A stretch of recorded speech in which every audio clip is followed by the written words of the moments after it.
Bangsa Yahudi tersebar di seluruh kekaisaran Persia, hidup sebagai orang buangan, dipinggirkan namun tetap berpegang pada iman leluhur mereka.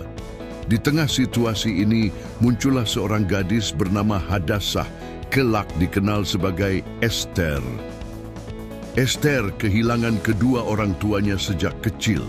Sepupunya, Mordekai, seorang Yahudi dari suku Benyamin, mengangkatnya sebagai anak sendiri. Ia membesarkannya dalam takut akan Tuhan, dalam dunia yang penuh dengan pengaruh kafir. Dalam pesta besar kerajaan, Ratu Wasti menolak hadir di depan para pembesar. Raja merasa dipermalukan, maka Wasti dicopot dari takhta. Kekosongan ratu menjadi awal kisah baru, kisah yang akan mengguncang sejarah. Raja Ahasveros memerintahkan pencarian wanita tercantik dari seluruh provinsi. Mereka dikumpulkan, dibina, dan diberi pelatihan istana. Ester ikut terjaring, dan nasibnya berubah sejak itu. Ester tidak hanya cantik, tetapi juga bijaksana, sopan, dan rendah hati. Ia tidak meminta perhiasan mahal saat dipanggil ke hadapan raja. Kesederhanaannya memikat hati Ahasveros. Di hadapan Raja Persia, Hadassah menjadi Ratu Ester. Mordekai berpesan, "Jangan beritahukan siapa bangsamu." Ester taat. Di balik gaun kebesaran ratu, ia tetap seorang wanita Yahudi yang setia kepada Tuhan. Identitasnya tersembunyi untuk saat yang tepat nanti. Mordekai mendengar konspirasi dua pengawal raja yang merencanakan pembunuhan. Ia segera melaporkan melalui Ester. Raja selamat. Nama Mordekai dicatat dalam kitab sejarah kerajaan, tapi tanpa penghargaan. Tuhan sedang menabur benih. Raja mengangkat Haman sebagai pejabat tertinggi. Ia menuntut semua orang sujud, tapi Mordekai menolak. Haman murka. Ia tidak hanya ingin menghukum Mordekai, tapi melenyapkan seluruh orang Yahudi. Haman menyusun rencana licik. Haman membuang undi untuk menentukan hari pembinasaan. Ia berhasil meyakinkan raja agar mengeluarkan dekret. Pada tanggal yang ditetapkan, semua orang Yahudi di seluruh wilayah kerajaan akan dimusnahkan. Bangsa Yahudi berduka. Mordekai mengenakan kain kabung dan duduk di gerbang istana. Tangisan, ratapan, dan puasa terjadi di mana-mana. Ester mendengar dan mengutus pelayannya, tapi Mordekai menolak hiburan. Ia meminta satu hal, tindakan. Mordekai mengirim pesan, "Jangan kira engkau akan luput karena tinggal di istana. Mungkin justru untuk saat seperti inilah engkau menjadi ratu." Ester gemetar, tapi ia tahu saatnya telah tiba. Ester memutuskan untuk berpuasa selama 3 hari bersama para pelayannya. Ia juga meminta seluruh bangsa Yahudi di Susan untuk berpuasa baginya. "Aku akan menghadap raja, walau itu melawan hukum. Jika aku binasa, biarlah aku binasa." Pada hari ketiga, Ester mengenakan pakaian ratu dan berdiri di pelataran dalam istana.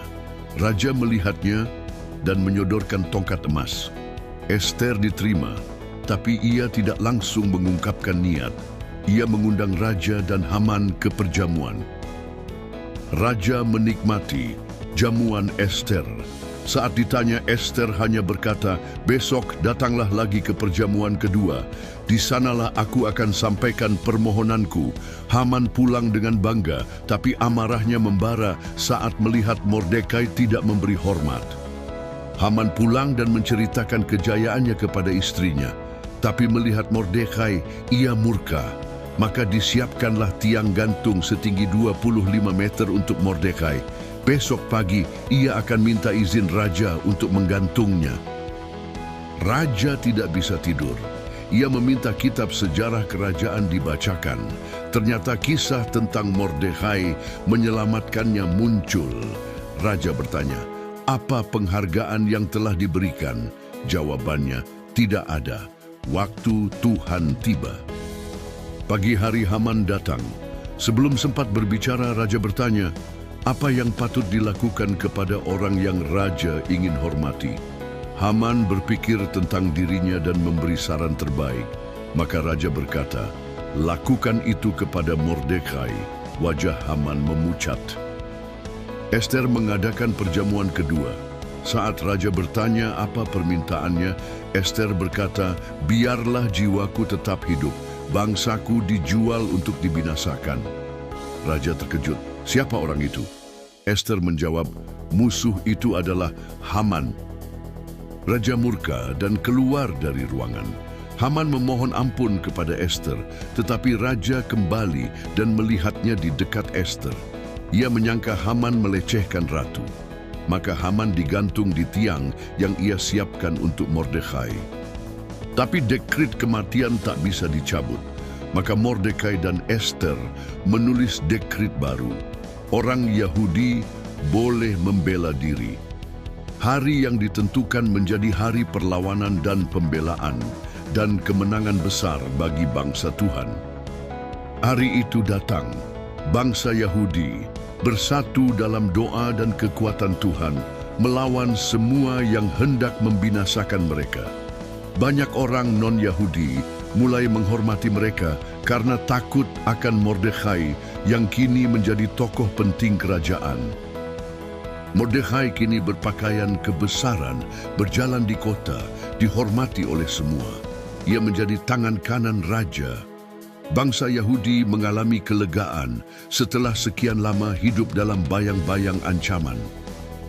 Sebagai peringatan akan pembalikan nasib ini, ditetapkanlah Hari Raya Purim dari kata pur atau undi yang dahulu digunakan untuk menetapkan hari kematian.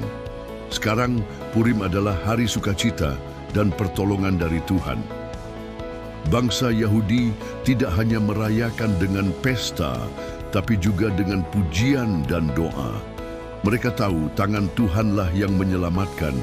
Di tengah kekaisaran kafir, umat Allah bersinar seperti bintang. Kini identitas Ester sebagai wanita Yahudi tersebar, tapi bukan dengan malu, melainkan dengan hormat. Ia tidak lagi menyembunyikan siapa dirinya. Ia adalah ratu dan putri Allah yang setia. Raja Ahasweros menyaksikan iman dan keberanian Ester. Ia belajar bahwa hikmat dan kasih lebih berharga daripada gengsi dan ambisi. Ia memberi perlindungan khusus kepada umat Yahudi. Ester tidak menggunakan kekuasaan untuk kesenangan diri. Ia menggunakannya untuk tujuan Tuhan.